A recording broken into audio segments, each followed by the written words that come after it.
Pode parecer que eu quero ser mal, mas não é isso. Quero que você, sabe, se toque, que ser ladrão não vale a pena.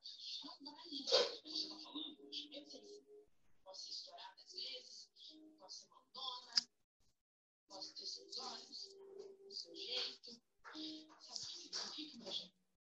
Que essa vergonha eu vou carregar pro resto da minha vida. Mas você também vai carregar a sua. O que você merece? Por favor, minha filha, espera. Não sai assim. Eu sou teu pai, poxa. Não. É meu pai. Você não é. O pai que me criou, que me ensinou o certo e o errado. Não é esse aqui, não. Pai, o fogo mais estacionável, esse escafedeu. Pai, não tenho mais.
Boa noite, pessoal. Tudo bom?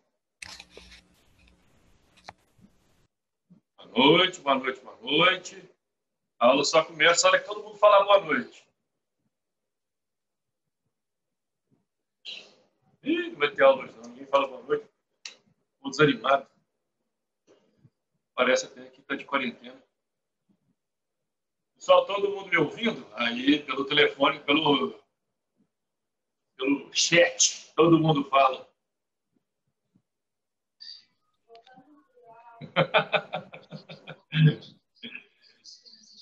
Boa noite, né? É uma alegria muito grande tê-los aqui comigo nesse momento espetacular de conhecimento, de ensino e aprendizagem durante esse período nebuloso de quarentena. Vamos começar e... Acho só um minutinho aqui, gente. Já vai melhorar. Pronto. Vamos começar e, de antemão, pergunto: todos fizeram a atividade da semana passada? Alguma dificuldade? Foi tudo bem? Tudo tranquilo? Na medida do possível, tudo em perfeitas condições?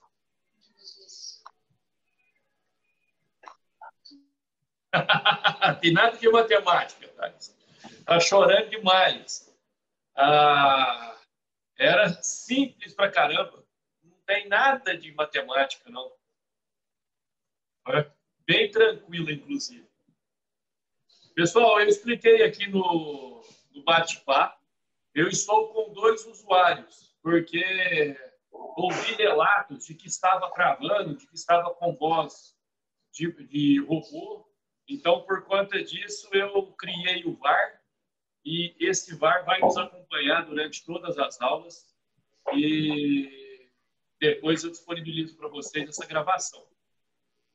Por um critério muito relevante, muito importante, e para nós, acadêmicos e profissionais do direito, um critério essencial, peço licença para vocês, porque caso seja necessário a disponibilização no YouTube, eventualmente poderão conter áudios, e eu não sei se vai aparecer imagem. Eu acho que imagem não, mas o áudio de vocês aparece.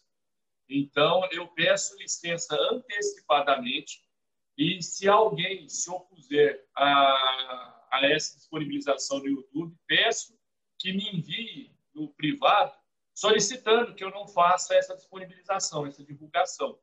Tá certo? Conto com a compreensão de todos. Não tem outra forma da gente superar esse momento. E para quem participou ou para quem não participou, eu vou disponibilizar o material no grupo com os representantes. E, na medida do possível, vamos falando por aqui. O dono ainda não está, né? Não. Qualquer coisa, se ele aparecer aqui durante a aula, na minha cabeça, eu havia respondido ele. No entanto, ontem, quando ele mandou uma mensagem, eu descobri que eu não tinha respondido ele. Então, se ele aparecer por aí, fala para ele me dar um oi, porque às vezes eu não vejo a imagem e só escuto o áudio, né? Para mim, o importante é o áudio. Então, se ele aparecer, fala para ele me chamar aqui, que eu quero responder um ponto para ele. Certo, pessoal? Hoje a nossa aula ela é bem simplona, vamos assim dizer. Nós vamos tratar basicamente de nulidade do voto e nulidade da eleição. Então, hoje a nossa matéria a ser debatida, ela gira em torno de nulidades. Essa nulidade, para a gente, vai ser relevante conhecer a nulidade dos votos e a nulidade da eleição. Provavelmente, em algum momento da vida de vocês já ouviram alguém falar assim: vamos todo mundo votar nulo, porque se 50% dos eleitores votarem nulo, vai ser necessário chamar uma nova eleição. Para aqueles que ainda não sabem, hoje nós vamos acabar com esse mito. Votar nulo não anula uma eleição. O que anula uma eleição são as questões de nulidade que nós vamos apresentar aqui. E não é nulidade de voto, é nulidade da votação. Existem pontos que tornam a votação em si passível de nulidade. Alguns com presunção absoluta, outros com presunção relativa. No entanto, reforço, votar nulo não auxilia na realização de novas eleições. Certo, meus queridos e minhas queridas? Então, vamos começar. Um detalhe, antes que eu me esqueça. Eu vou disponibilizar entre hoje e amanhã a aula nos termos daquela do sistema eleitoral, o link do YouTube para vocês assistirem, darem o seu joinha e aqueles que ainda não são inscritos, se inscreverem no canal e ativar as notificações. Porque agora, além de tudo, eu também sou youtuber. E, brincadeiras à parte, esse vai ser o nosso caminho até a retomada das aulas presenciais. Não me perguntem sobre realização de provas. Eu tenho a mesma informação de que vocês, de que nossas atividades estão suspensas, primeiramente até dia 30 de abril, e a partir daí será traçado um novo panorama. Tomara, queira Deus, que se tudo correr bem, que a gente tenha condição de retornar às atividades. Eu, particularmente, acho ela muito mais tranquila e muito mais simples para a gente poder tratar do nosso conteúdo. Mas, até que a normalidade seja restaurada, vamos partir para essa nova realidade. Disso tudo que eu falei, alguém tem alguma pergunta a fazer? Ou eu posso iniciar com as nulidades? O silêncio demonstra anuência, portanto, começaremos. Pessoal, primeiramente de tudo e antimamente de nada, a gente precisa entender quais são os conceitos. Maxwell, sobretudo, a correção eu vou disponibilizar no portal, certo? Ou então, no final da aula, para aqueles que quiserem aguardar, eu corrijo aqui com vocês no final da aula. Não tem problema. Mas o mais importante do que o resultado é fazer. Aqui, diferentemente da matemática, o resultado é importante, mas a predisposição a fazer o exercício, eu dou um pouco mais de valor. Então, vamos lá, gente. Para começar a tratar sobre as nulidades, a gente primeiro precisa entender que o voto possui características. Essas características, nós depreendemos ela da leitura do artigo 14 da Constituição Federal. O artigo 14 da Constituição Federal, ele tem a seguinte redação.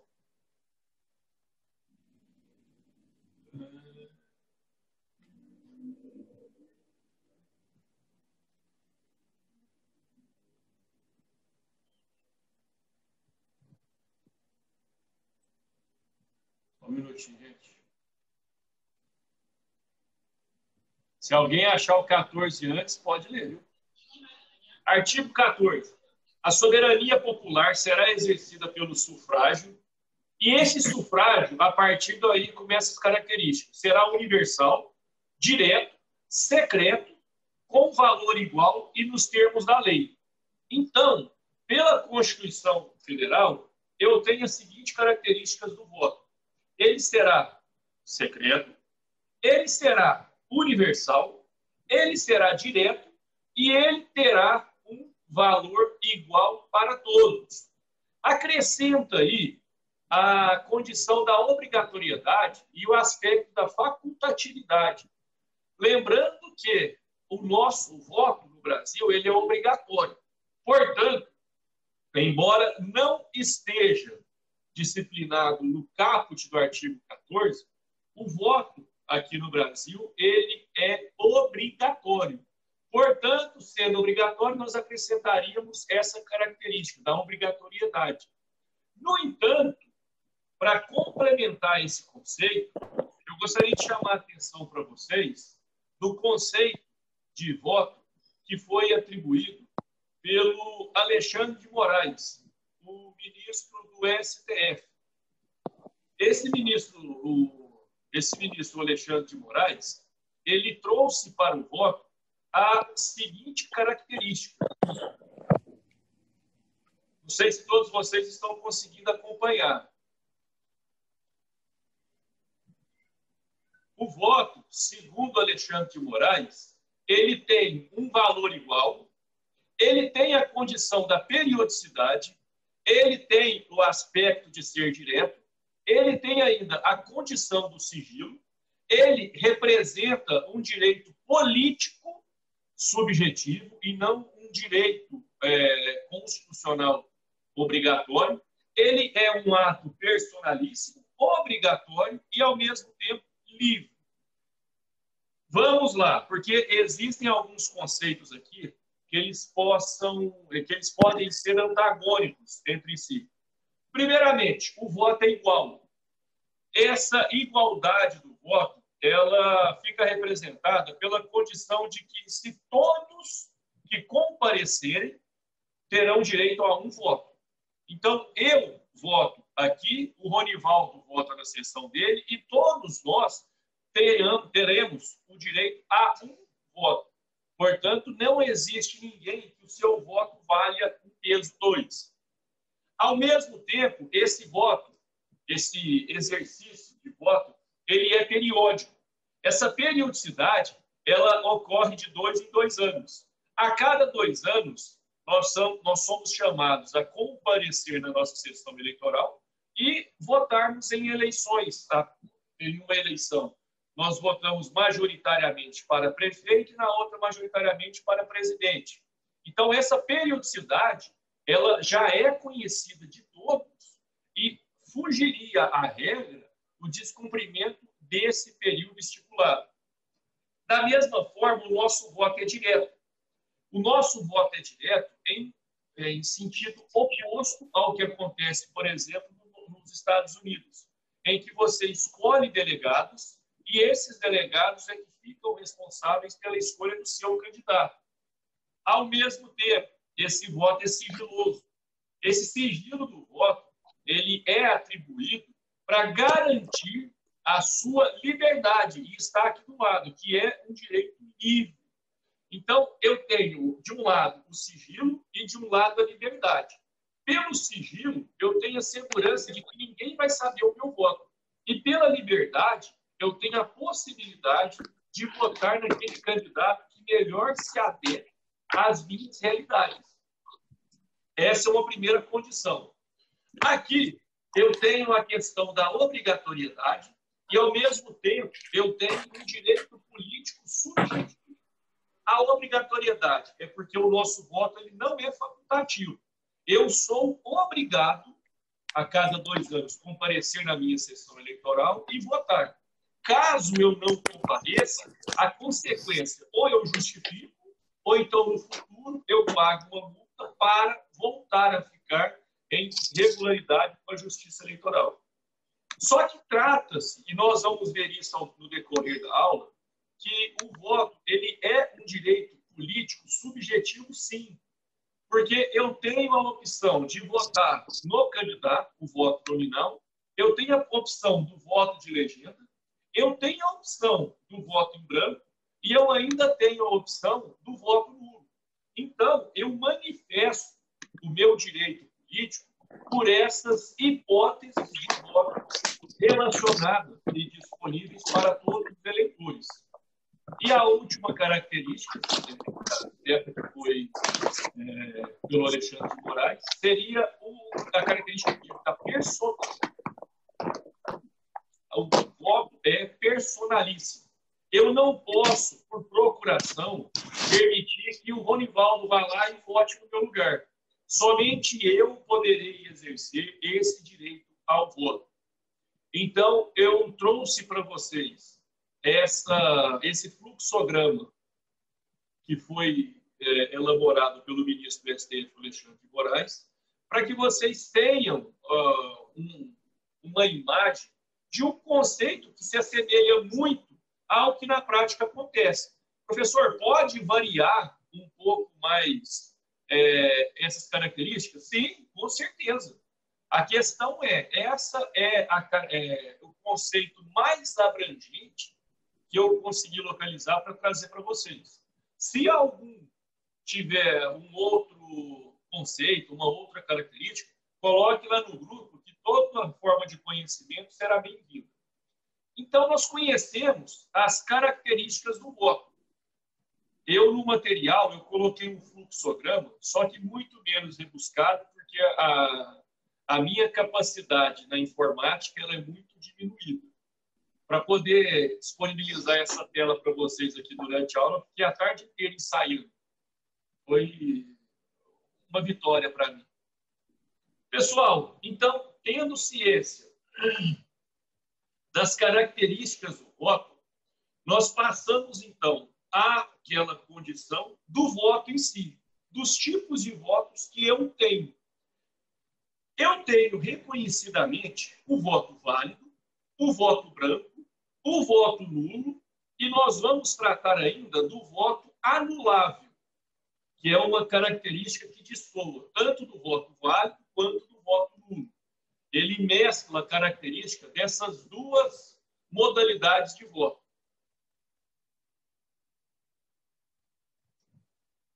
De forma, então, que o voto válido é aquele voto atribuído a um candidato ou ao seu partido, à sua legenda.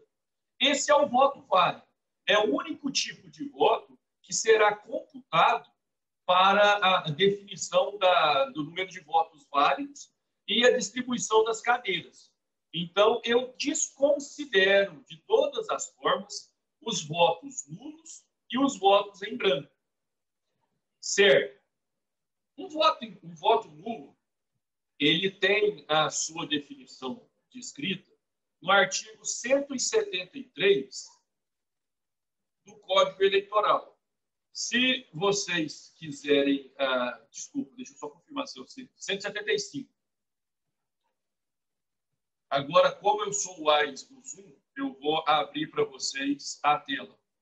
Porque eu pedia para abrir o código, mas como eu não tinha retorno, eu falei assim, eu tenho que descobrir alguma forma para poder disponibilizar. Aqui, gente,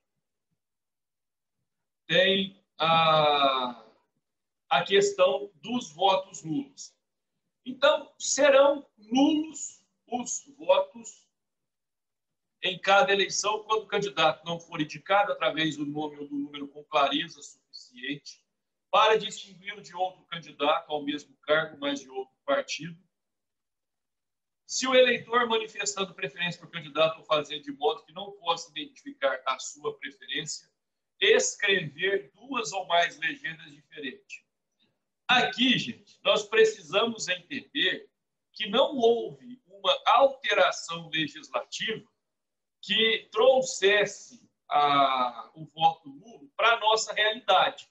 Se vocês lerem o conceito do 175, ele claramente nos traz a situação do voto em cédula. Só que essa não é mais a nossa realidade. Então, não sendo mais essa a nossa realidade, o voto nulo nada mais é do que um voto dado em um número inexistente. Eu digito 0000,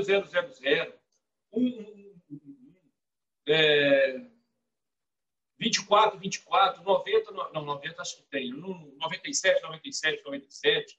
Então, o voto nulo é a digitação na urna de um número de um partido ou de um candidato inexistente.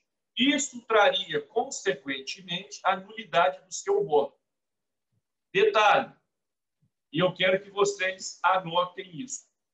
O voto nulo, ele é uma manifestação apolítica.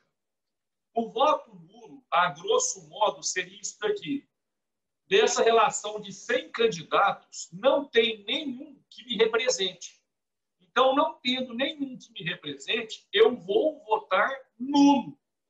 Então, eu não me abstive de votar. Eu simplesmente votei em um número que não corresponde a nenhum candidato. Então, o voto nulo, que é o que eu quero que vocês anotem, o voto nulo, ele é uma manifestação apolítica. Manifestação apolítica. Eu saio de casa com um firme propósito de digitar um número que não corresponde a partido ou candidato. Essa é a minha manifestação contra todos que estão lá. Ok? O voto nulo, então, seria: nenhum candidato me representa, logo votarei em um número que não corresponde a ninguém. Já o voto branco, ele não é uma manifestação apolítica. O voto branco nada mais é do que você dar de ombro para a eleição. Você pega o seu direito e fala: o que vocês escolherem, para mim, está de boa. Eu não quero me indispor, eu não quero votar em ninguém, mas eu deixo a cargo de vocês. O candidato que vocês escolherem, eu aceito.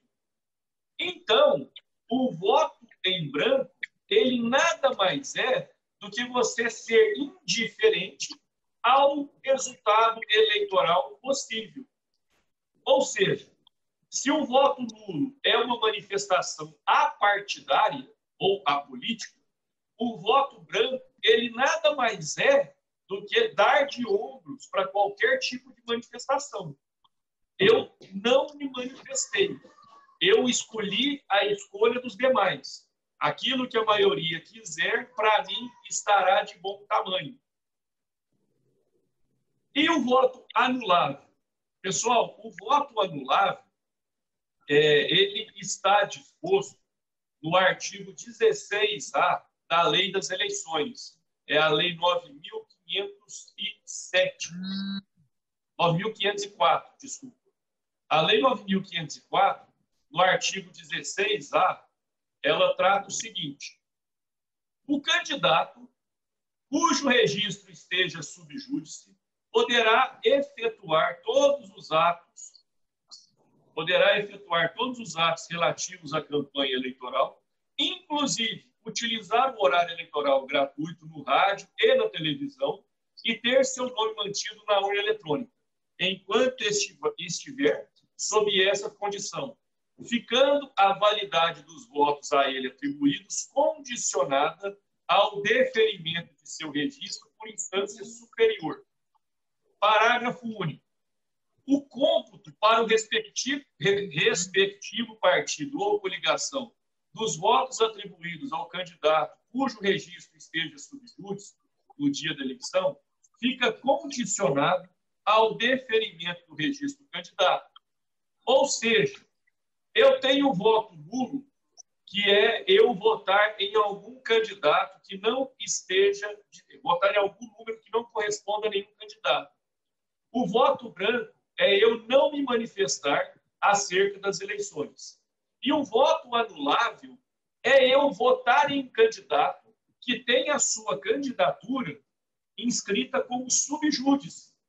Ou seja, eu não tenho a segurança de que esse meu voto será válido.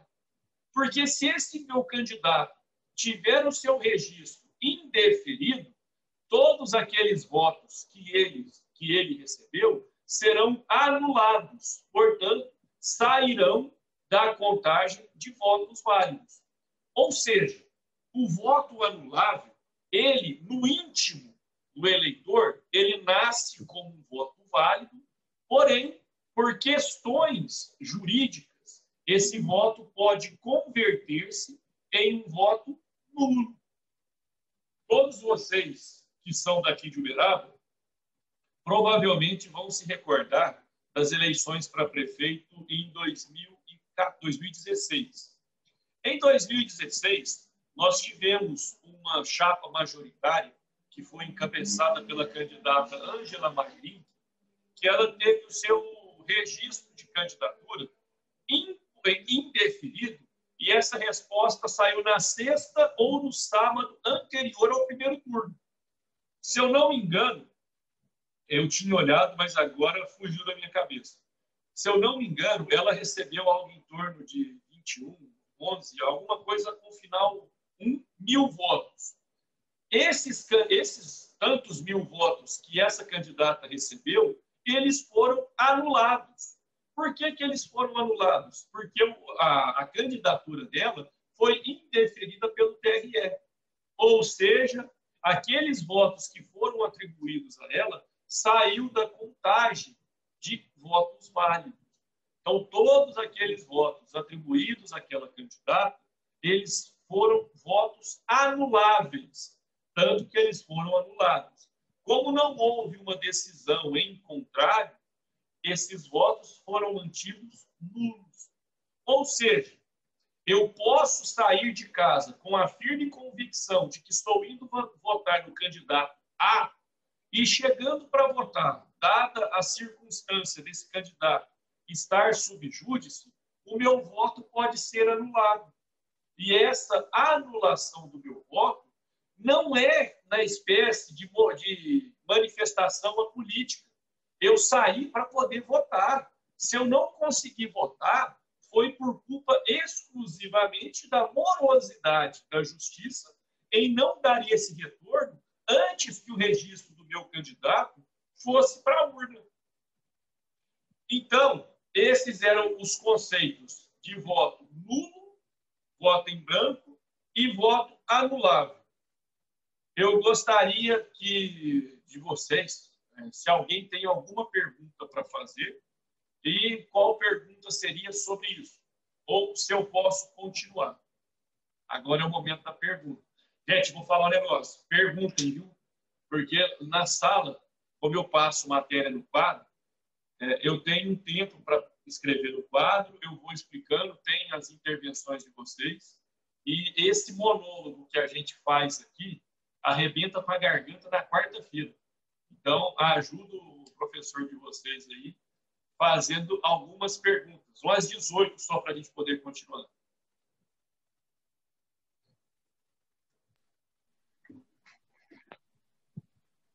Então, gente, um de cada vez. Se perguntar todo mundo uma vez assim, eu não consigo. Vou pegar quem está com o microfone aberto aqui para poder perguntar. Maxwell e Marilene. Quais são as perguntas de vocês dois? Marilene. Professor, é verdade que a pessoa que vota nulo, voto nulo ou branco, vai para algum partido, mesmo ele não votando ou justificando? Desculpa, eu não entendi. O eleitor que vota nulo ou em branco, esse voto vai para algum partido no final da eleição? Não, voto nulo e voto branco não vai para partido nenhum. Inclusive, daqui a pouco, eu vou explicar para vocês, porque antigamente tinha essa convicção de que o voto em branco ele iria para o candidato que tinha mais votos. Isso não acontece. Maxwell, sua pergunta agora.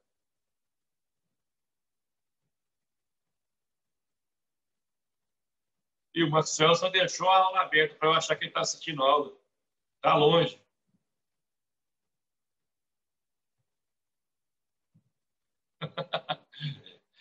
É sério, eu vou habilitar depois essa função de ver a câmera de todo mundo. Então pergunta, Maxwell.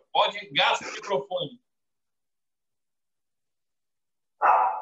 Pode perguntar também. A minha dúvida era a mesma da colega aí. Está esclarecido, professor. Beleza.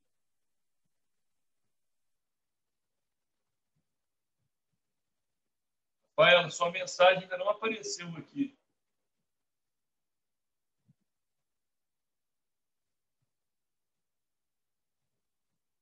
Pessoal, então vamos seguir.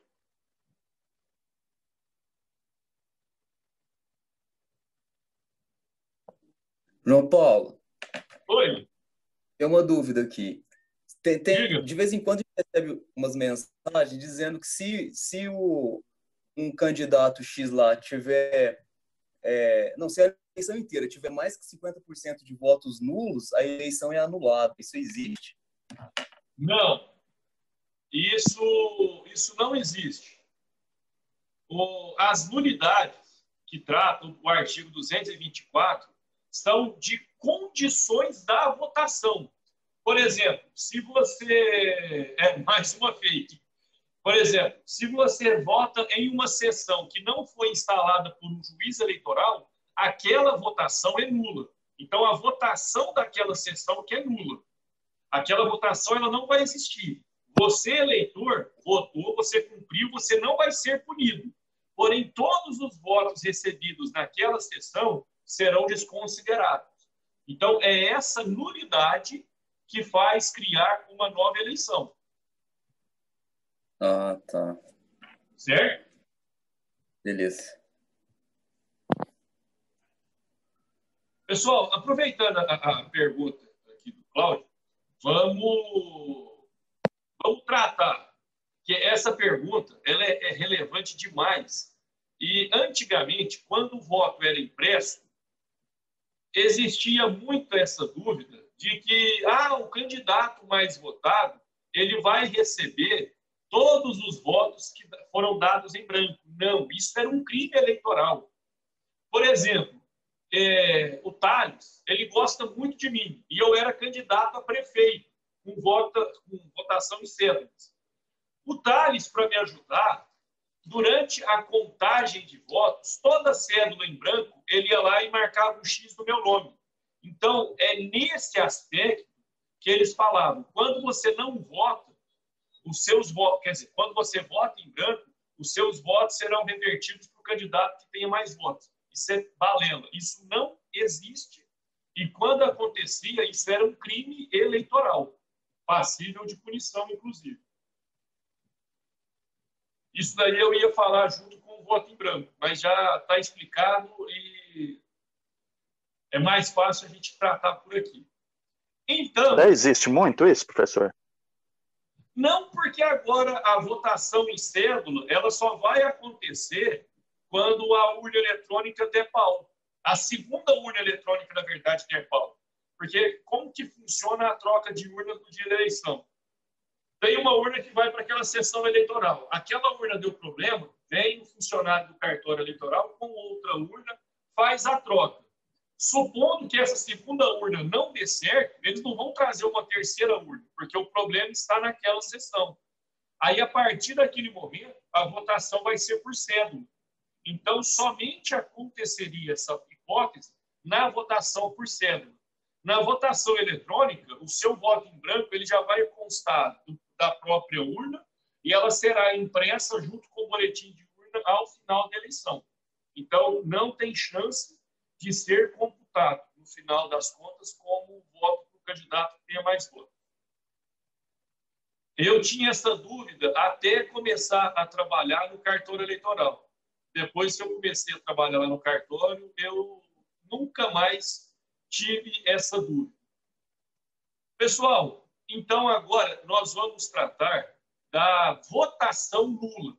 E é essa nulidade que vai gerar aquela condição do artigo 224 do Código Eleitoral, que seria a realização de novas eleições. Pois bem, o artigo 220, agora que eu sou o conhecedor desse Zoom, deixa eu disponibilizar ele aqui na tela. O artigo 220, ele tem a seguinte redação. É nula a votação. Então, aqui é uma presunção absoluta.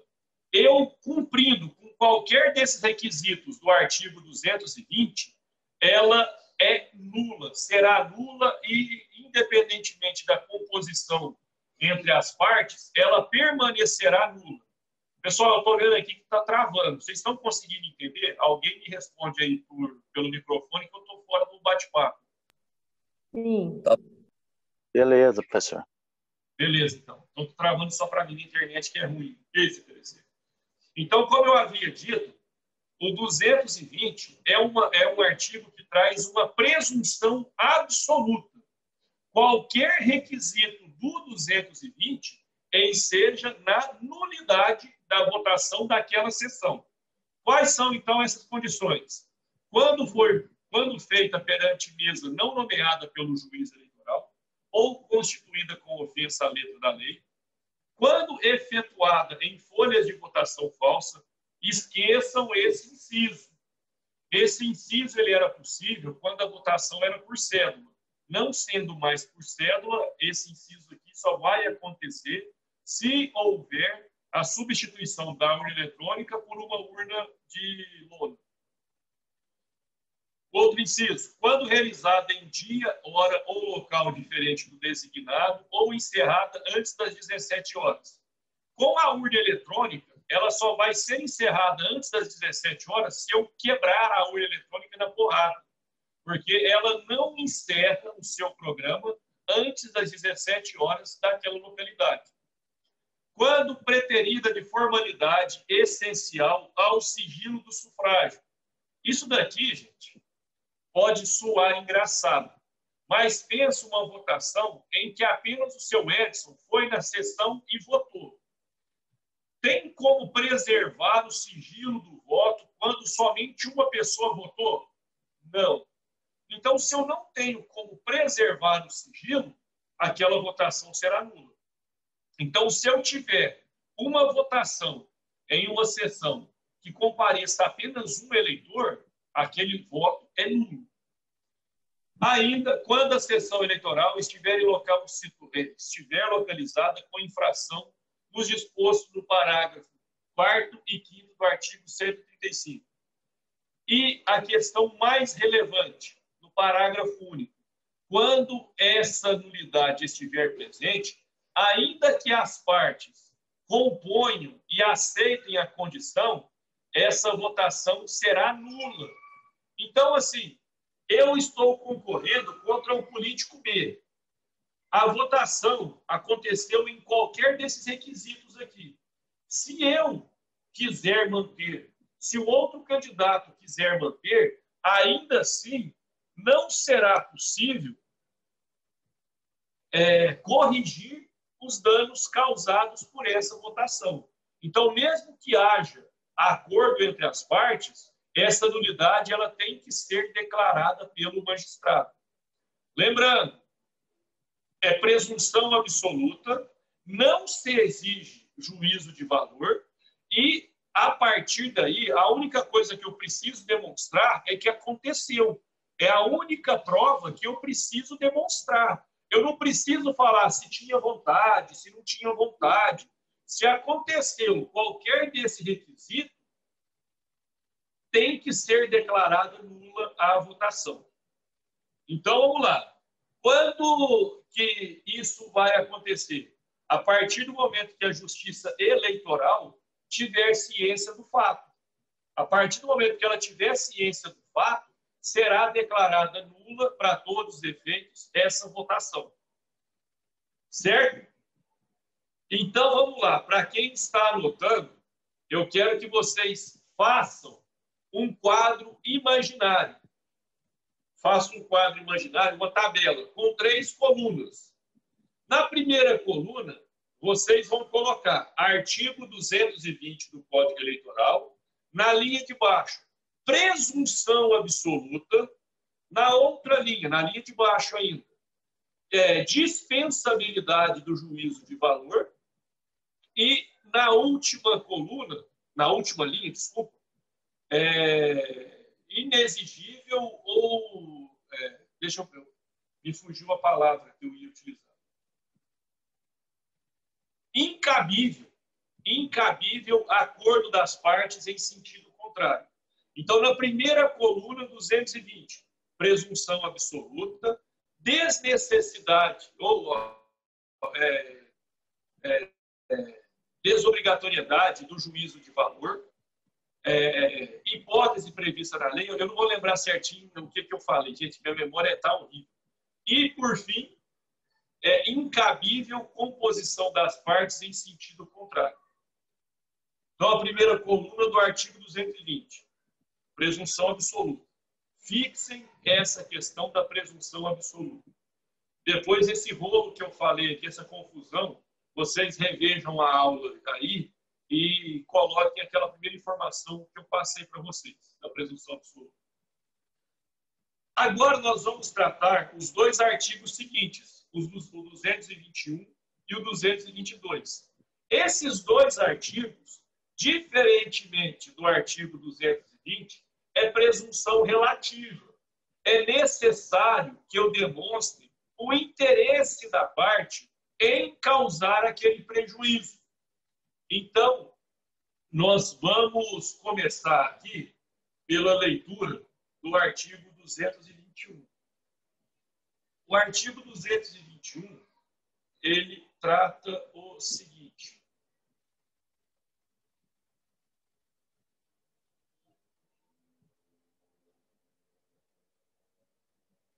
é anulável a votação. Aqui vocês já notam uma diferença com o caput do 220. O caput do 220 ele já fala, é nula. O 221 ele já traz, é anulável. Inciso: quando houver extravio de documento reputado essencial, o que poderia ser esse documento? A ata de votação. Poderia ser esse documento, o flashcard. O boletim de urna, eu nem reputo como documento essencial, porque ele pode ser gerado novamente lá no cartório eleitoral. Quando for negado ou sofrer restrição o direito de fiscalizar e o fato constar da ata ou de protesto interposto por escrito no momento. Aqui é o seguinte, todos os partidos políticos podem nomear fiscais. E a função desses fiscais é evitar que outros partidos pratiquem a boca de urna dentro da votação. Então, essa atividade do fiscal não pode ser cerceada ou diminuída pela mesa. Então, se houver qualquer tipo de cerceamento, basta que esse fiscal conste na ata e esse protesto seja feito por escrito. Se isso for realizado, esse partido vai ter elemento suficiente para poder pedir a anulação dessa sessão eleitoral. Próximo inciso. Quando votar sem as cautelas do 147. Essa cautela do 147 é permitir que o eleitor vote sem que ele seja identificado. Seria o eleitor votar sem apresentar a sua identidade. Se isso for verificado e denunciado por algum partido, é sim condição de anulação da votação. Porque se eu vi acontecendo com uma pessoa, quem garante que isso aconteceu com mais?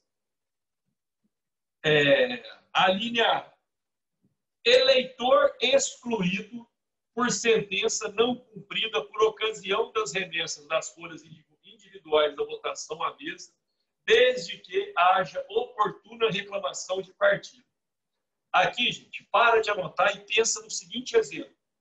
Deixa eu pegar aqui quem está aparecendo. O seu Edson. O seu Edson, sério, muito sério, mas ele cometeu um crime.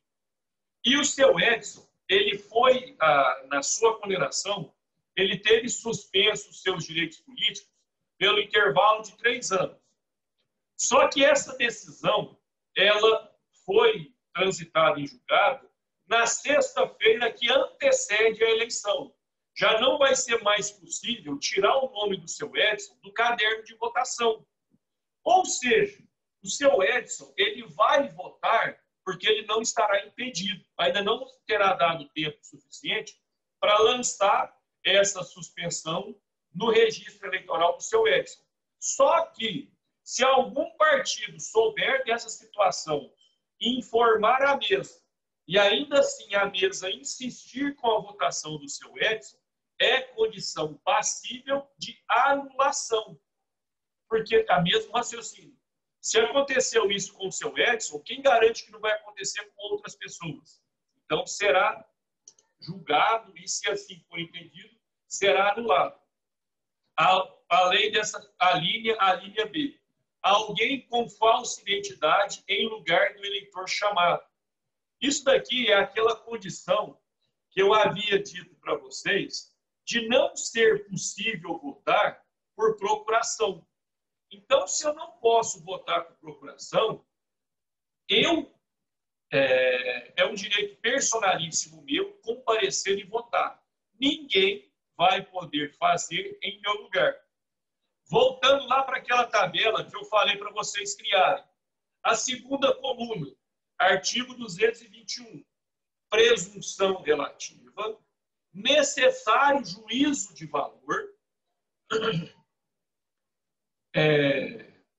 procedimento, vai ser realizado um julgamento e o magistrado vai definir se houve o elemento do dolo e se esse dolo é suficiente para anular aquela votação. Lembra que no 220 não é possível a composição entre as partes? Aqui, no 221, é necessário o manifesto prejuízo. Ou seja, sem prejuízo, não haverá a anulação da eleição. Certo? Até aqui, alguma pergunta?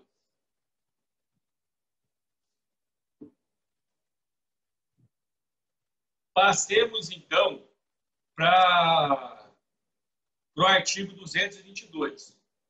O artigo 222, ele é muito mais sucinto do que o artigo 221, e ele também traz o mesmo aspecto presente no 221.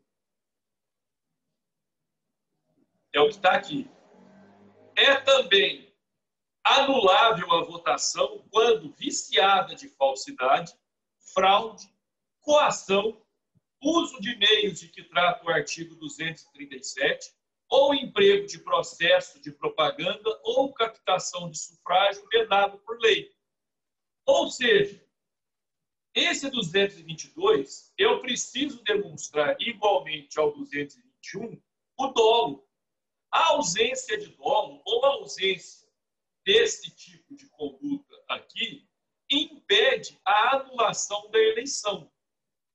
Volta para mim aqui. O 222, assim como o 221, ele é uma hipótese, naquela terceira coluna, ele é uma hipótese de presunção relativa, é necessário um juízo de valor, e a partir daí eu vou entender que se o magistrado julgar que essa conduta foi suficiente para trazer um prejuízo, eu tenho que anular essa votação.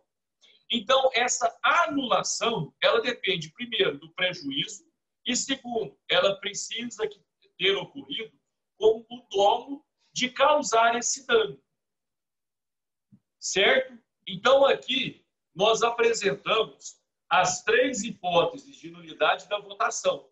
O 220A, presunção absoluta.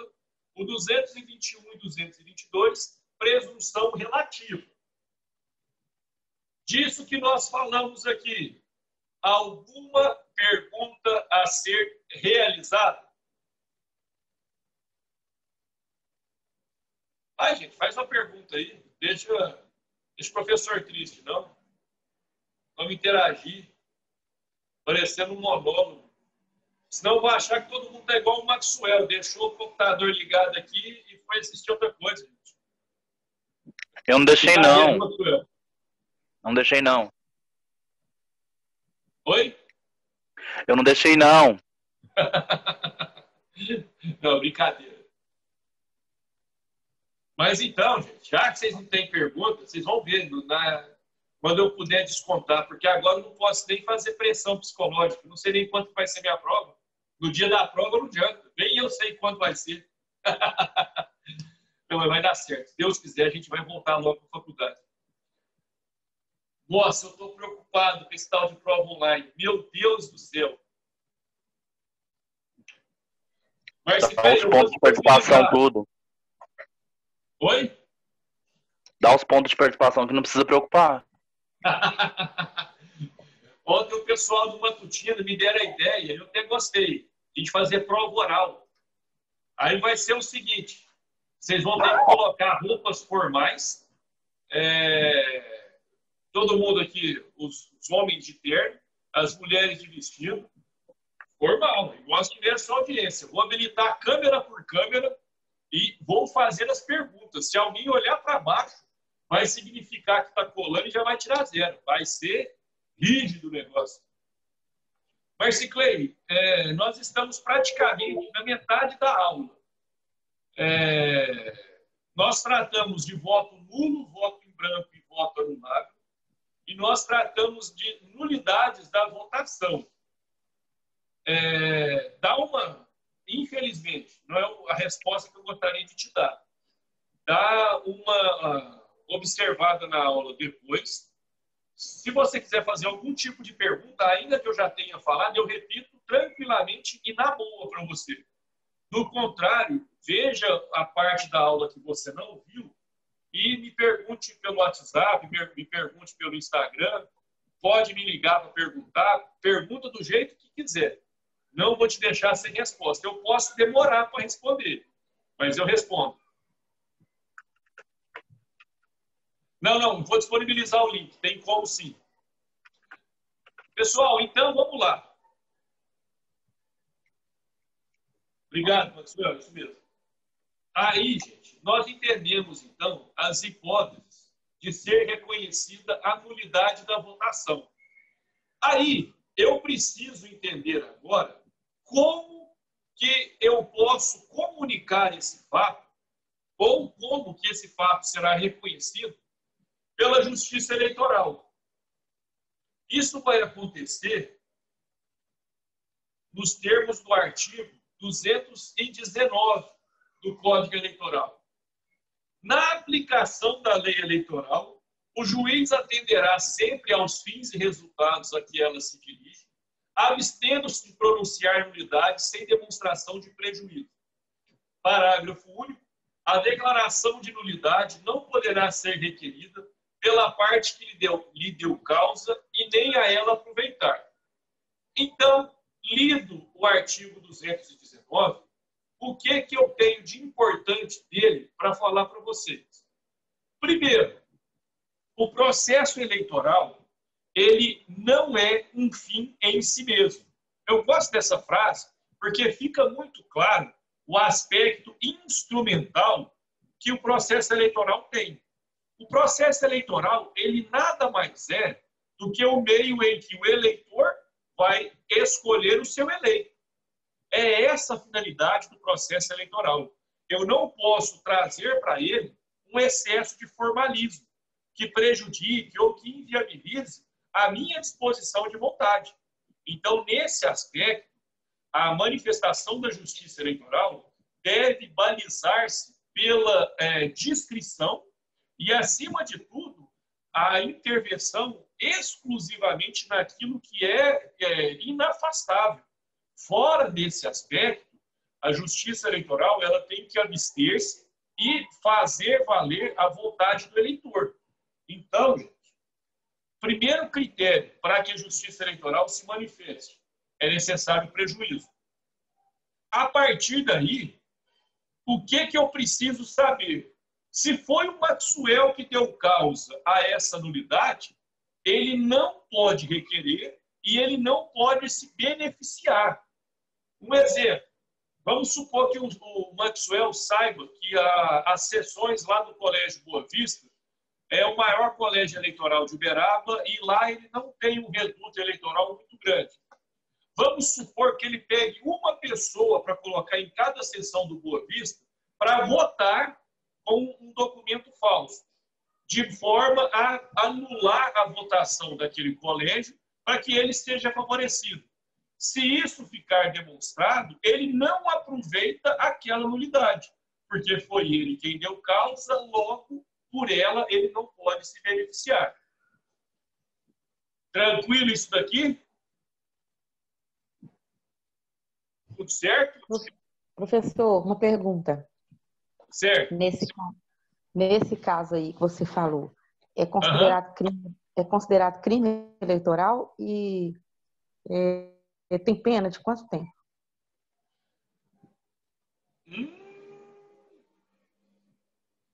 Quem dá aula de penal para vocês? Eu de pena, aspecto penal... Não, vou perguntar para o Antônio Ricardo e darei a resposta para vocês. Mas trata-se de crime eleitoral, punível e julgado pela Justiça Eleitoral. tendo em vista que todos os crimes eleitorais são julgados pela Justiça Eleitoral.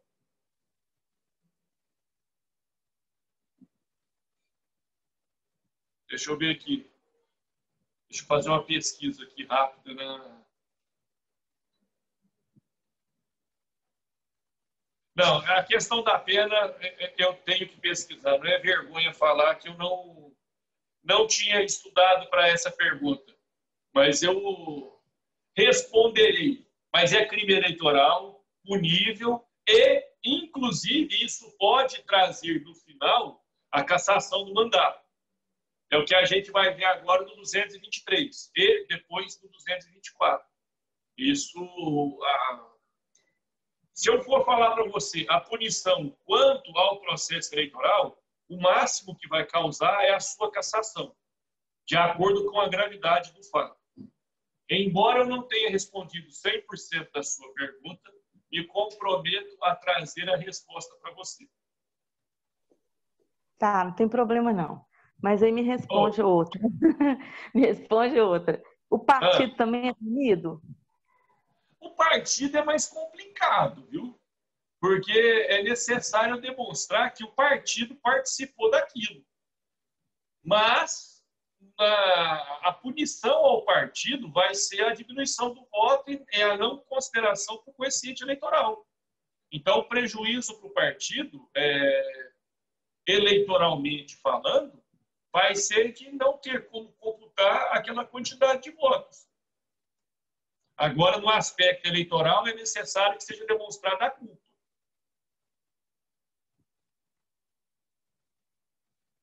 Certo?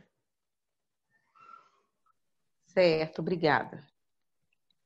A segunda eu vou responder ainda, não deixe sem resposta, não. Tá bom, professor. Pessoal, agora, alguém vai perguntar alguma coisa? Não? Então, beleza. Pessoal, então vamos lá agora do momento de arguir essa nulidade. O momento, ele está descrito no artigo 223 do Código Eleitoral também. O artigo 223 do Código Eleitoral, ele tem a seguinte redação. Deixa eu sublinhar aqui. Eita. A nulidade de qualquer ato não decretado de ofício pela Junta só poderá ser arguída quando da sua prática, não mais podendo ser alegado, salvo se a arguição se basear em motivo superveniente ou de ordem constitucional. Se a nulidade ocorrer em fase na qual não possa ser alegada no ato, poderá ser arguída na primeira oportunidade que para tanto se apresente. Se basear em motivo superveniente, deverá ser alegada imediatamente, assim que se tornar conhecida, podendo as razões de recurso ser aditada no prazo de 2 dias. A nulidade de qualquer ato, baseada em motivo de ordem constitucional, não poderá ser conhecida em recurso interposto fora do prazo. Perdido o prazo numa fase própria, só em outra que se apresentar, poderá ser arguído. Aqui, gente, o artigo 223, ele nos traz 2 consequências. Primeiro, que aplica-se a preclusão, e a segunda, que a preclusão, ela aplica-se quando tratar-se de matéria constitucional. Quando tratar de matéria de ordem pública, ela não terá a prescrição. Porque a questão de ordem pública, ela extrapola e ela torna o ato inexistente. Antes que alguém pergunte, professor, me dá um exemplo de matéria de ordem pública que seria imprescritível, que eu poderia a qualquer momento suscitar, mesmo quando passar do prazo para fazê-lo. Pensem, e eu vou até colocar isso no material de vocês. Eu estava estudando hoje à tarde para a aula e achei um exemplo legal para colocar nisso daqui. Pensem a seguinte situação. Uma eleição que foi fraudada. O Ronival com a intenção de favorecer o seu candidato, ele falsificou 10 urnas eletrônicas. Ele pegou essas 10 urnas eletrônicas e levou para um monte de local. Nesses locais, o que o Ronivaldo fez na urna? Qualquer número que eu digitasse, sairia sempre para o candidato que ele programou a urna. Isso daqui traz a condição de fraude. Sendo fraudada essa sua votação, tem-se que o ato é inexistente. Sendo o ato inexistente, eu tenho uma premissa básica. Uma votação fraudada é uma votação inexistente. Então, a partir do momento que eu tenha ciência desse fato, eu vou poder arguí-lo a qualquer momento. Então, não opera a prescrição quando se tratar de um aspecto de ordem pública como esse que eu acabei de dar o exemplo. Certo?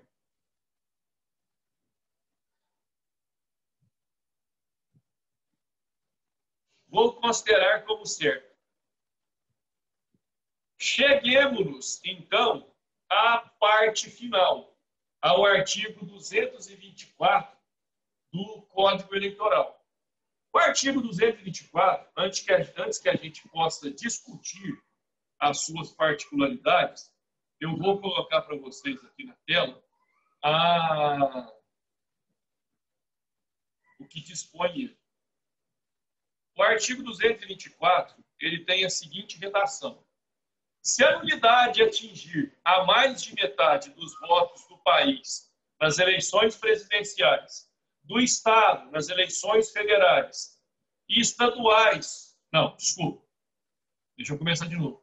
Se a nulidade atingir a mais de metade dos votos do país nas eleições presidenciais, do Estado nas eleições federais e estaduais, ou do município nas eleições municipais, julgar-se-ão prejudicadas as demais votações e o tribunal marcará dia para nova eleição dentro do prazo de 20 a 40 dias. Se o Tribunal Regional, na área de sua competência, deixar de cumprir o disposto desse artigo, o Procurador Regional levará o fato ao conhecimento do Procurador-Geral, que providenciará junto ao Tribunal Superior para que seja marcada imediatamente nova eleição. Ocorrendo qualquer dos casos previstos neste capítulo, o Ministério Público promoverá imediatamente a punição dos culpados. A decisão da Justiça Eleitoral que importe o indeferimento do registro, a cassação do diploma ou a perda do mandato de candidato eleito em pleito majoritário, acarreta a realização de novas eleições, independentemente do número de votos anulados. Parágrafo 4º. A eleição a que se refere o parágrafo 3º ocorrerá a expensas da Justiça Eleitoral e será indireta, se a vacância do cargo ocorrer a menos de 6 meses do final do mandato, e direta nos demais casos. Então, vamos lá. Vamos voltar aqui para a análise do artigo 224. Primeiro, ficou claro a leitura do caput? Porque o caput ele fala, se a nulidade atingir a mais da metade dos votos, não é o voto, eu, João Paulo, e mais da metade dos eleitores irem lá e apertar um número inexistente. A nulidade que fala o artigo 224 seria mais da metade das sessões eleitorais ocorrerem aquelas condições de nulidades previstas no artigo 220, 221 e 222. Se em mais da metade das sessões eleitorais ocorrer essas questões de nulidade, eu obrigatoriamente terei que realizar novas eleições. Ou seja, eu tive 65% das minhas sessões fraudadas. O que vai ter que acontecer? Vou chamar uma nova eleição e aquela porcentagem, os 35% de votos válidos serão desconsiderados e todos os eleitores votarão novamente. Ou seja, aconteceu alguma hipótese de nulidade prevista no 220, 221 e 222, e essa hipótese de nulidade abrangeu mais de 50% das sessões eleitorais, será necessário uma nova eleição. E mais, caso o tribunal competente, se for o TRE de Minas, se o TRE de Minas não se manifestar e não se movimentar para essa realização, o TSE ele avoca para si essa competência e ele dará andamento a essa eleição. Então, essa nulidade ficou clara para todo mundo? Sim, não, talvez. Ok, professor. Beleza. Então, tendo ficado clara essa nulidade, vamos passar para aquela questão que foi lá no começo da aula. Pelo 224, fica ainda mais claro que somente votos válidos serão reputados para o cômputo geral. No entanto, esses votos válidos, se ele for viciado por conta de uma nulidade em 50% anterior, se ele for atingido por um vício em que 50% das sessões tenham sido fraudadas, esses votos válidos serão desconsiderados e uma nova eleição será convocada. Isso ficou claro. A partir daí, o que eu tenho que pensar também? Vocês viram que tem um parágrafo, mais especificamente, o parágrafo 3º, que ele fala que, independentemente do número de votos, quando o registro de um candidato majoritário, quando houver a cassação de diploma ou perda de mandato de um candidato,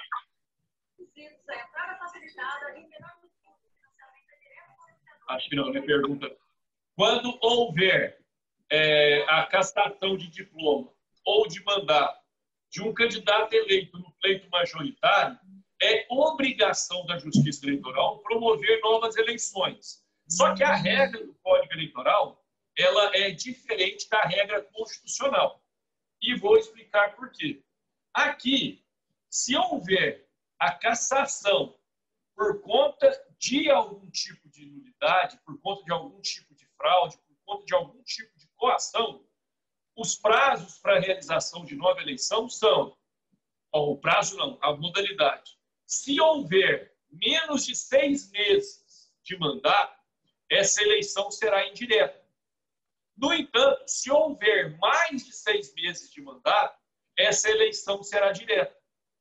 Ou seja, o eleitor vai ser chamado novamente a comparecer na sua sessão eleitoral e votar no seu candidato de opção. Um detalhe, pessoal. Lembra do impeachment que eles estavam discutindo? Se for com até 2 anos, segue o mandato. Se for mais que 2 anos, eleição indireta. Aquela regra é porque houve um processo constitucional. Aqui não. Aqui é uma previsão expressa no Código Eleitoral que não foi negada, foi admitida, recepcionada pela Constituição Eleitoral e, por conseguinte, se houver a cassação nos termos do 224, o resultado ou o próximo ato a ser praticado é menos de 6 meses, votação indireta. Mais de 6 meses, votação direta. E assim eu concluo o que eu havia planejado para a aula de hoje. Fico aberto para perguntas de vocês a respeito do que foi tratado. Se não houver perguntas, a gente segue o bonde, encerrando a aula, dando tchau e pedindo para que todos passem álcool em gel. Mas se tiver pergunta, eu fico feliz também.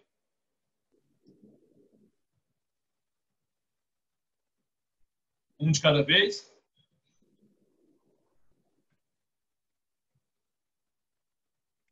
Tem pergunta? Pessoal, então, só uma pergunta agora que eu vou fazer para vocês. Ficou claro a aula? todo mundo conseguiu compreender o que foi passado? Algum comentário? O feedback de vocês, para mim, é indispensável e vai ter material nessa aula. Vai ter material sim, Rafael. Eu espero o feedback de vocês e é muito importante para mim e para o meu planejamento de aula que eu saiba que eu estou conseguindo cumprir com o esperado e se vocês tiverem alguma crítica, sugestão, chega o Beth e me fala que eu mudo, eu adapto, eu faço da forma como ficar mais claro para vocês.